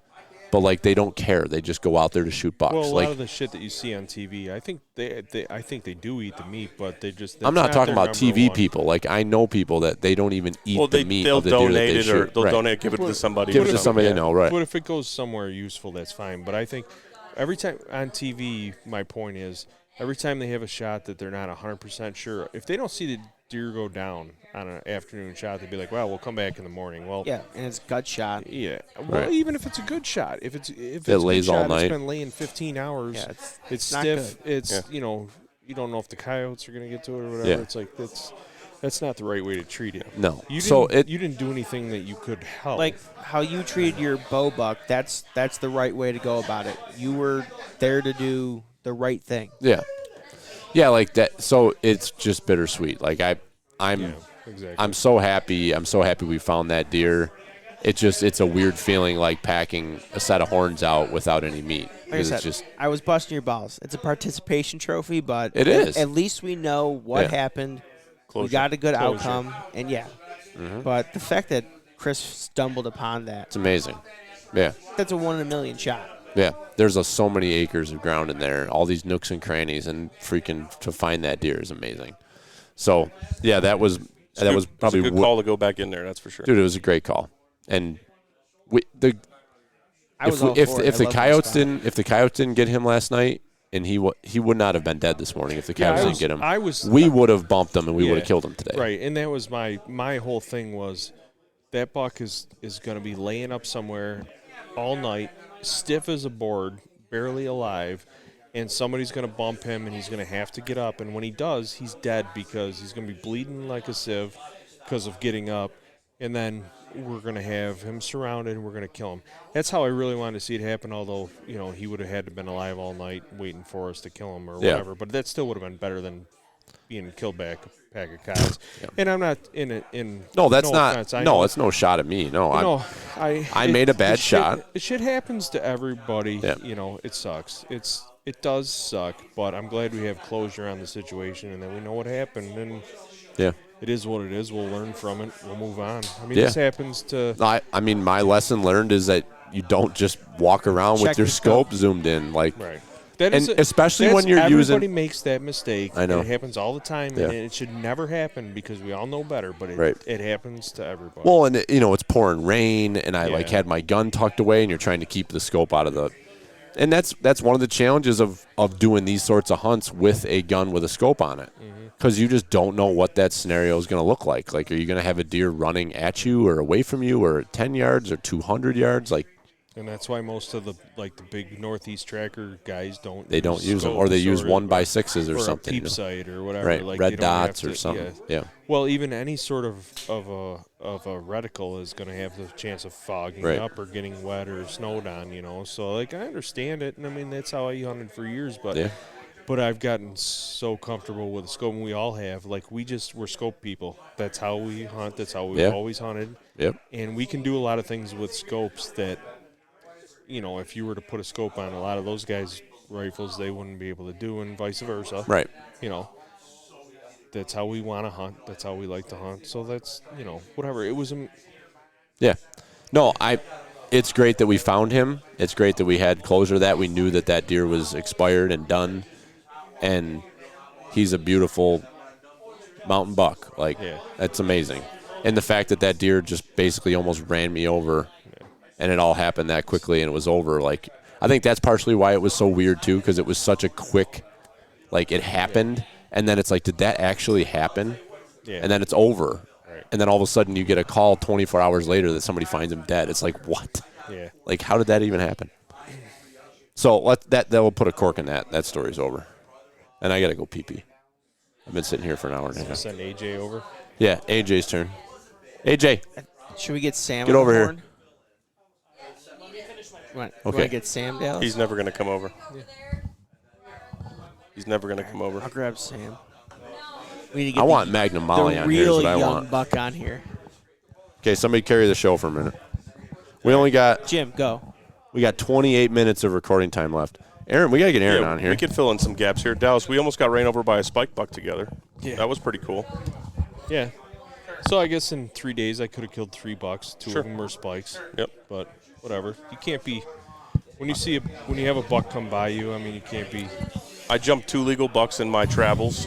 One I could have easily dumped in that clear cut on the drive where I got kind of turned around.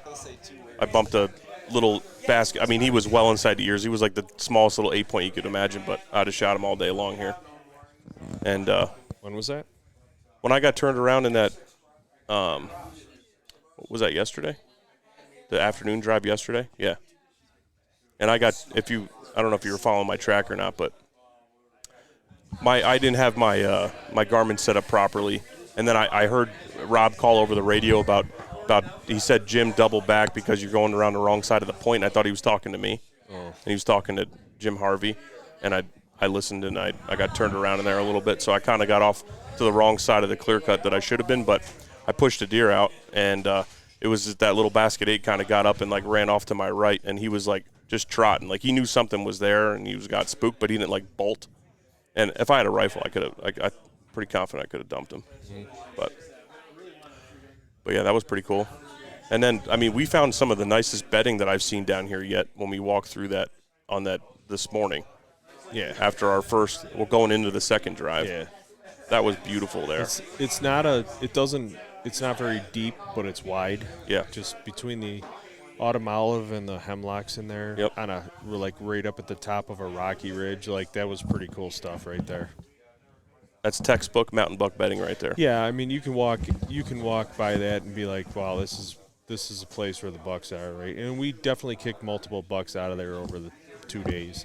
Yep. And we weren't even trying to really. We were just kind of passing through there. Yeah. So. Yeah. So what's up, Sam? Not much. I don't even recognize you anymore, dude. You're like a grown man. I know you look 5 years older than I'm telling you. Than you did I last showed year. up here. I was like, "Who's the new guy?" You're not a new guy. You're a seasoned vet now. Yeah.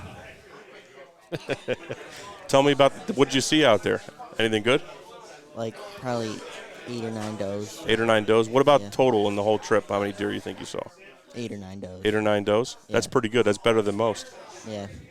I mean, Could you have shot some of them? You think? yeah, probably like 3 or 4 of them. 3 or 4? We got to get a doe tag for the young guy one of these days. Oh, young Samuel? Yeah, I'd pack a doe out for this kid. You grew up a lot in the last year. You know that? Yep, I know. Oh, he knows. He was knows. already told Excuse about me. it. 5 seconds Oh, ago. was he Yeah. told? Yeah. All right. Well, I wasn't here. Well, you should have been here. Okay. Yeah. It was a good story. Yeah. Yep. Cool story, bro. All right. Well, I will just. I'll sit back and let you run my show. That's fine. No. Go it's ahead. fine. No, we were just. Sam said he saw 8 or 9 does and he could have shot 3 or 4 of them, so that's a decent start. But the thing that sucks about being a sitter all the time, and we'll change that eventually, but it's kind of a process. But you're going to see less deer. But usually a lot of the deer that you see, they're going to be in range where you can shoot them, so that's the idea. But like we all see more deer when we're moving around, but a lot of the deer we just see tails or just stuff that you can't really identify or you can't shoot. So, but hopefully you had a good time. Yeah, I learned a lot. Yeah. That's important. I'm still learning a lot. Yeah. Well, that's true. I was going to say the most important thing is that you had fun, but honestly, the most important thing is that you learned a lot. Because these experiences are that's how you end up being a bunch of degenerates like us. So, by the time you're our age doing this, you'll be out there with a trad bow. You'll have it so dialed. Yeah. Yeah. Just shooting arrows at Jesus. Yeah.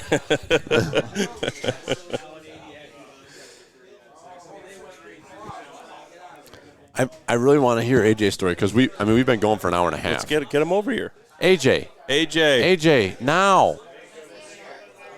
He doesn't. He's camera shy, but his story's got to be told. What the fuck is his problem? AJ.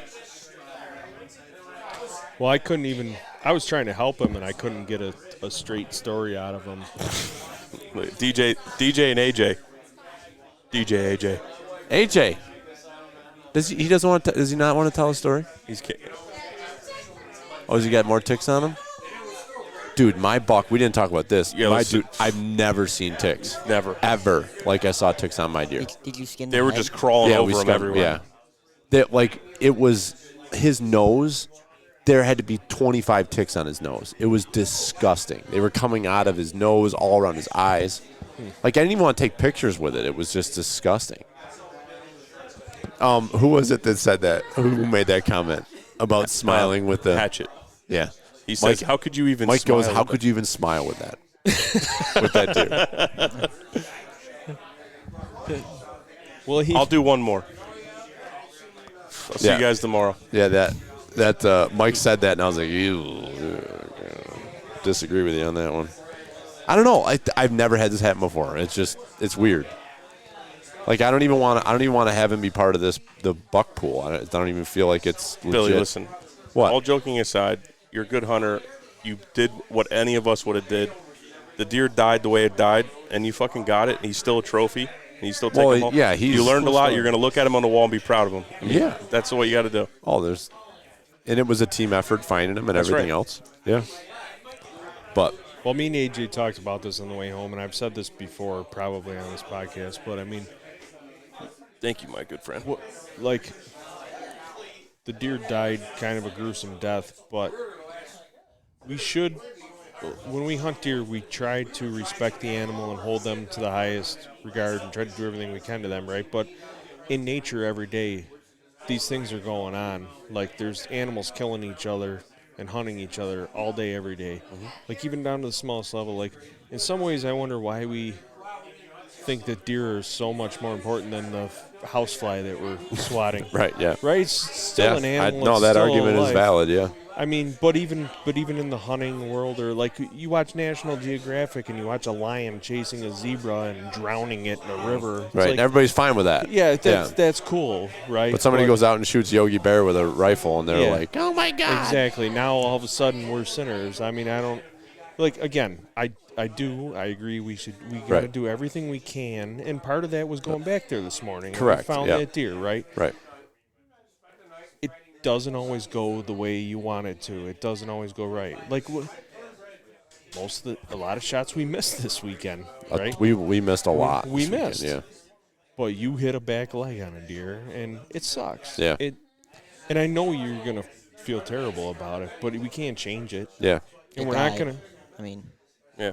it's And dead. the thing is, like, and you can learn from it. You just said it. Did you learn something this weekend? Yep. Two things. How many things can you learn from what happened to Billy today? Walk with your scope zoomed, 2, and pick your shots. Don't shoot. So, and you could Keep have looking for the deer. Yeah, and it was right. So a lot of things, like, and not everything you think might not be right, but it's a lot that you can think about it and just think, what you could put yourself in that position and think, if that happened to me, what would I do? Right? That could be something. Yeah, So- and I mean, I look back at that, and it's obviously the whole scope thing. That's obvious, right? But where I was walking, how I was walking, why I picked that route, it's wild that deer ran right by me. But I went back in there today, and it's like you can see the edge. Yeah. Where that deer was running. Right. I watched. Those draws usually have an edge. The smaller draws always have an edge on one side. There or was the a other. smaller draw. The big draws don't. And always. it was the pines were kind of coming to an end, and he was, because I went back because when it all happened yesterday, I really didn't look to see where did he come from. So I went back to the spot today, and I took a couple pictures of just where it all happened. It's like he was coming down the hill, right on the edge of the hemlocks, hauling balls, and he was headed right down that edge of hemlocks to go right down. I'm sure right down across. Yeah. Up the other side of the So mountain. was he coming down from my direction or what? Because why else would he be running?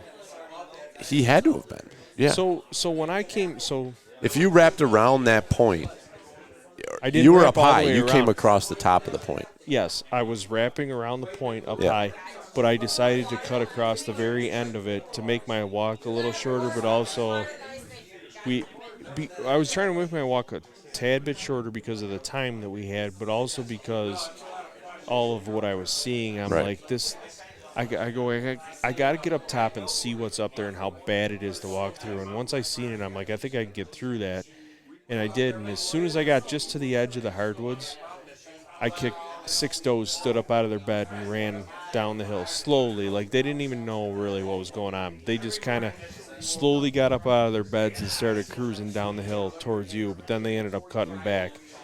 But I think somewhere in that mix, They might have bumped that buck. That buck. But he was running scared. That deer was running wide open. Well, it could be that I was looking. So I come over the so you're here, Yeah. and I come over the ridge, and the does are here, and I was watching them. And of course, I'm not hunting, so Right, you're just But walking. even still, Yeah. I would have been the same thing. I would have had my gun up and looking because those does were out getting up and running, and I had to check every one of them for antlers. Right. So I'm looking to my left, and I never looked to my right, not one time. So there's So he could have been there, yeah. It's possible that he's like, hey, what's going on over there? I better get the hell out of here Right. fast, right? Right. I have no It's idea. wild. Yeah. I can't necessarily claim that I did, but, But I mean, what, so. I really feel like over these last handful of years, once, especially Sam, once you start walking these drives and you start seeing where you see deer sign, you got to always be paying attention. And I feel like I am so much more lethal when I'm a walker. Oh yeah. Because I'm always trying to make sure I'm in a position to make a shot. Even if I'm a walker, I'm always trying to be in a position to make a shot. And, like, I don't know. Like, I don't want to sit here and sound like I'm trying to be, like, cocky or arrogant, but it's like, how the hell do I just, like, keep getting myself in these situations? Like, I don't know. These deer are just.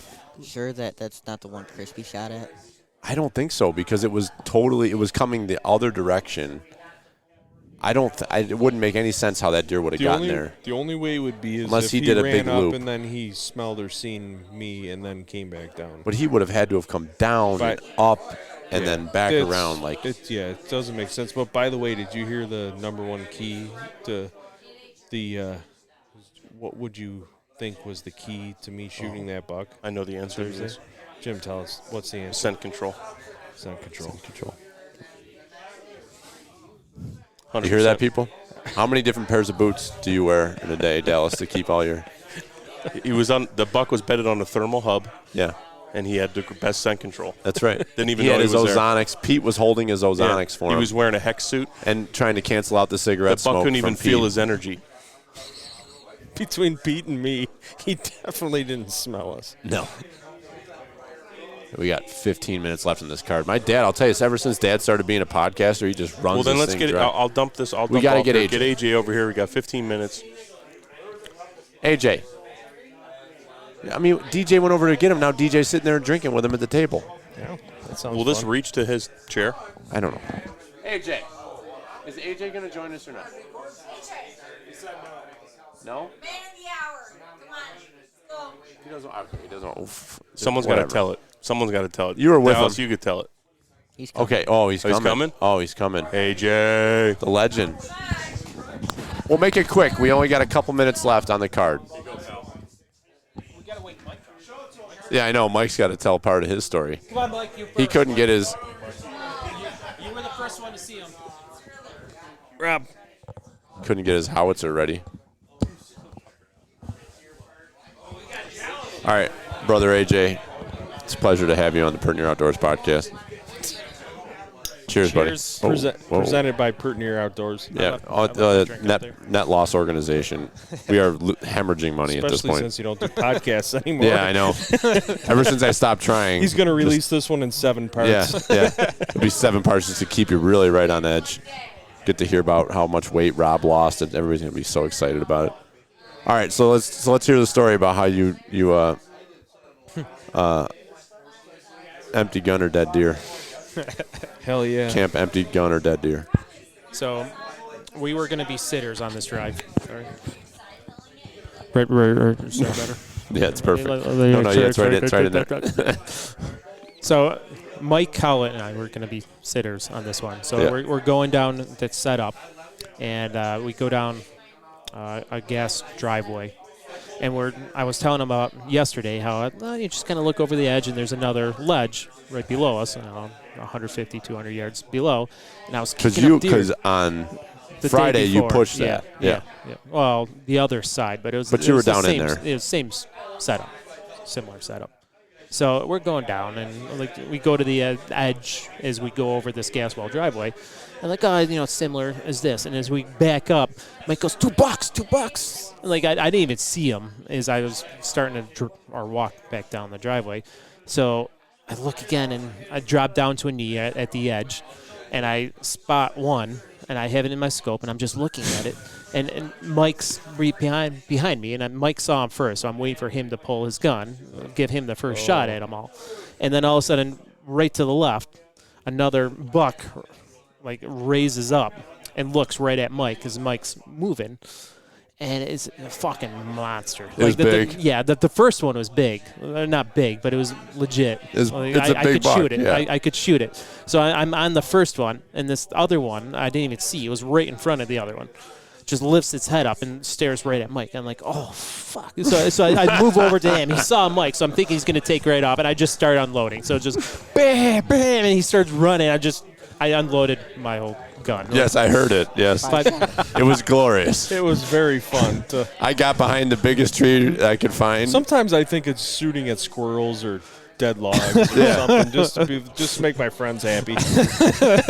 You know what? We should do that sometimes just to keep them, take some of your cheap bullets you got and put them in the gun and just unload it.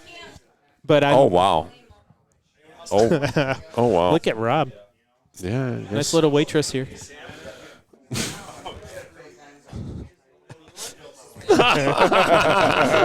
With a smile. Don't let your dad see that. He's kidding, of course. What a good young man. I'll tell you what. I hope my son grows up to be just like young Samuel. So when I dropped to a knee and pulled up in the scope, I wasn't expecting to shoot, or I was just looking through the scope to see him, thinking Mike was shooting. So I did the opposite of what you did.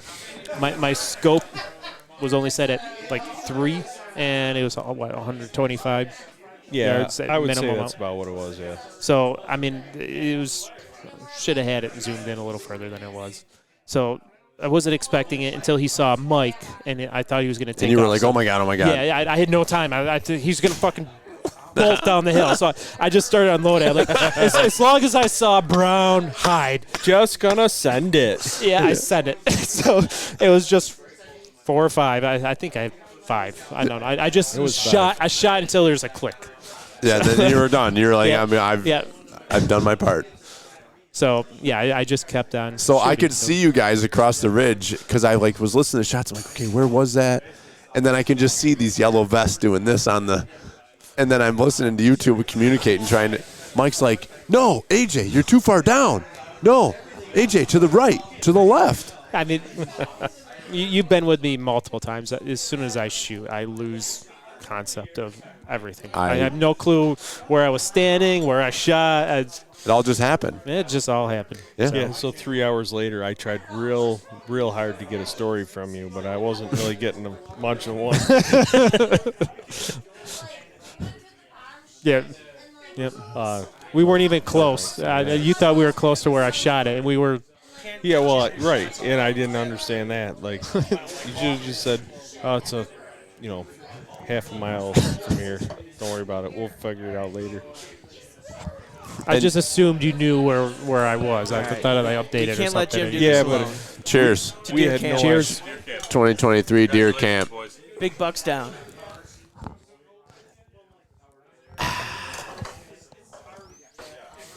Oh, that's smooth. Yeah, it's fantastic.